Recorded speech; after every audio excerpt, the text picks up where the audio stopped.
Hi guys, it's so good to have you in this session of our government tutorial classes, and in this lesson we will be looking at the electoral process, and I believe that at the end of this lesson you will be able to analyze the various electoral processes. It would interest you to know that in the electioneering process we have factors like franchise, the election proper, the electoral system, and of course the electoral commission, and each one of them have their functions and what they do for a free and fair election. Now let's look at franchise. What is franchise? Simply, it is the political right of any qualified adult, whether male or female, of a country to vote and be voted for in a political election. So your right to vote and be voted for, that is your franchise. So you hear people say, I cannot be disenfranchised. That we cannot deny you your right to be voted for. So your right to vote and be voted for in any political election in your country is your franchise. And those who are qualified to vote are the electorate. Then the people who are to be voted for are called the candidates. Alright, so we have two main types of franchise. One is the limited franchise and the other the unlimited franchise. I'm sure by the names you can decipher which is what. What is limited franchise?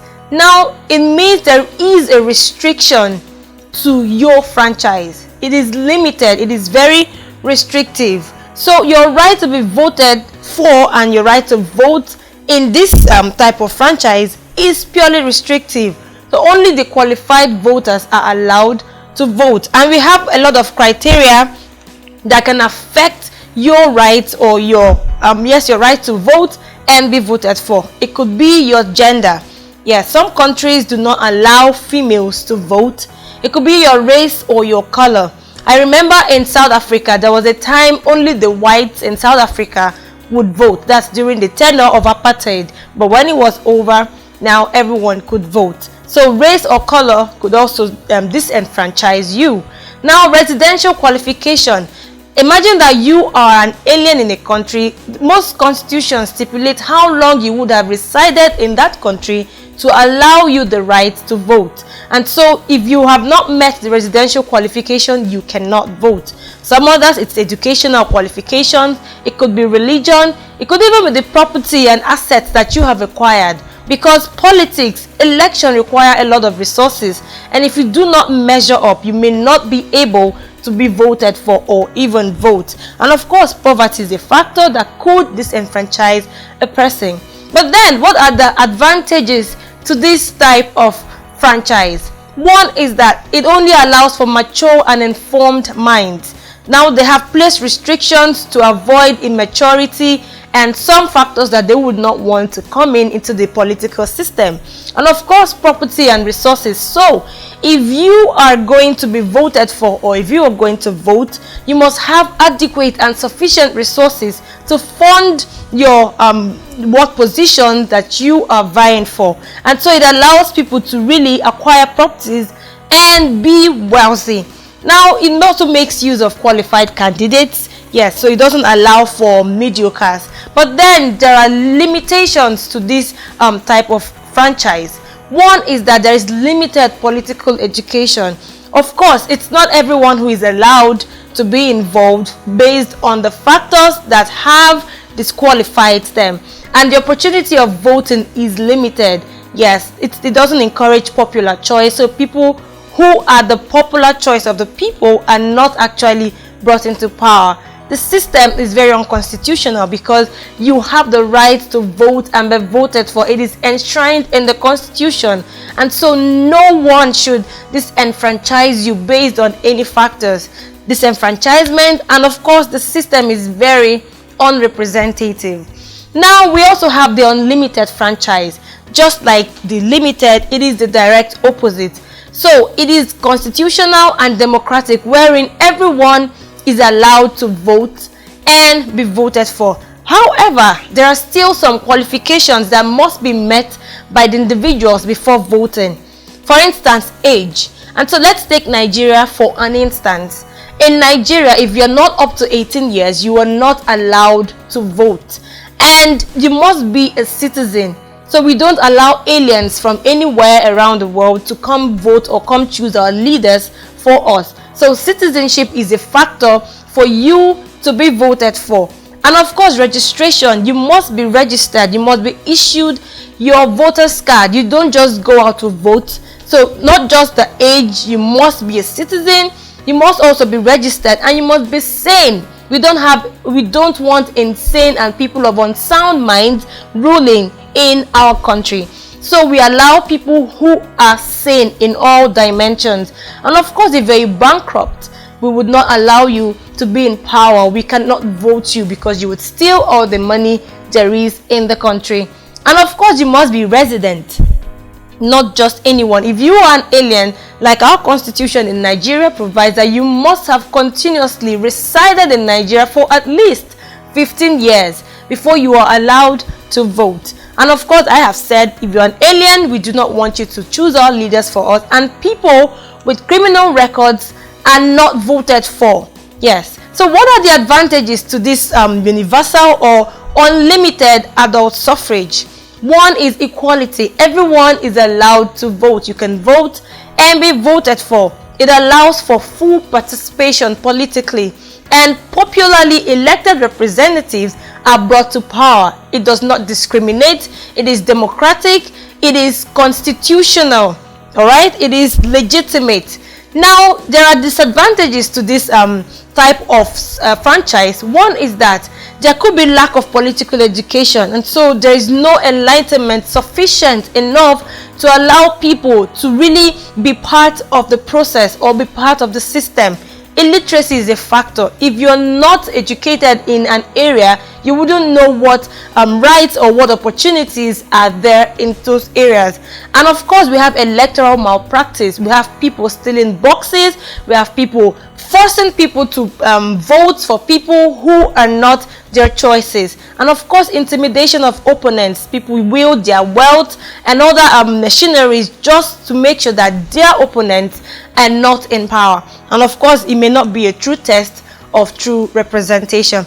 That's about franchise. Now let's look at election proper. Of course, we know that most countries who practice presidential system of government, of course, would hold periodic elections. We had mentioned that when we're treating the presidential system of government. They hold periodic elections. And so what is an election? It is the act, it is the process of choosing or selecting the candidate who would represent the people of your country, either in the parliament or in other positions of government. So whatever positions there are politically, they can only get into power through elections. It could also be said to be a contest between competing political parties or a group for governmental power. Now we have two basic types of election. One is the direct election and the other the indirect election. Now direct election is where the people directly by themselves choose their leaders, vote their leaders into power. That is very direct. But in direct election, they go through other people. And so there is something we call the Electoral College. The Electoral College are a team of people. Of course, they are voted into power, like the people choose them to be members of the Electoral College.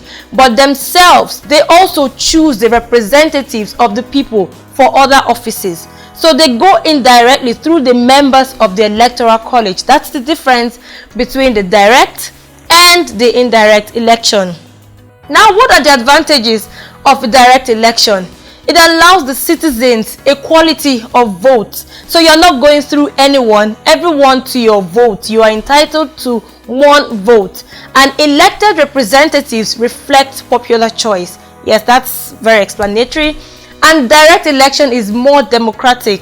It's a necessary tool for a representative government. It allows voters to know more of their representatives, and direct election gives citizens of a country opportunity to select people of their choice.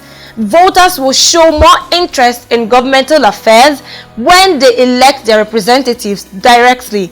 Okay, so it's not prone to corruption because it will be difficult to bribe. I'm going to vote who I want, and you're not going to bribe me against my choice.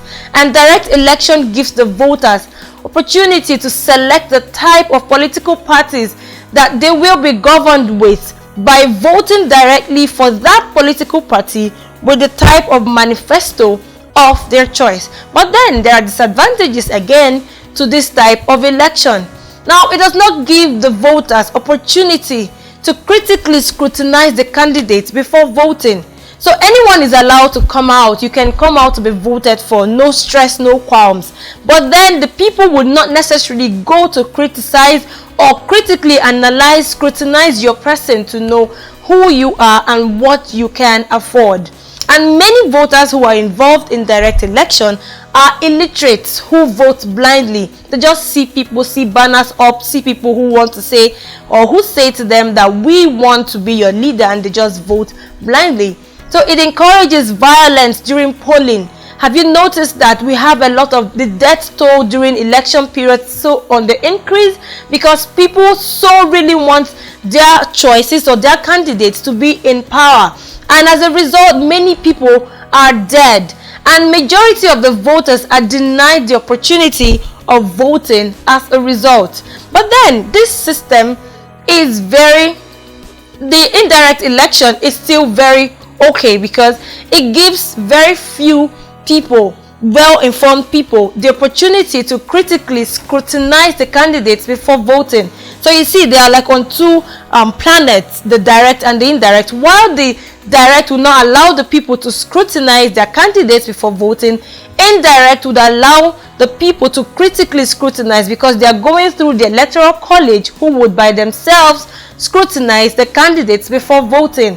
And indirect election is a more mature election than the direct election. So candidates elected through indirect election, they seem more qualified than their counterparts of the direct election because their electors are few and are more competent. But then we also have disadvantages to this indirect election. One is it is prone to corruption because we are going through someone. The few people involved in the electoral college can be easily bought over.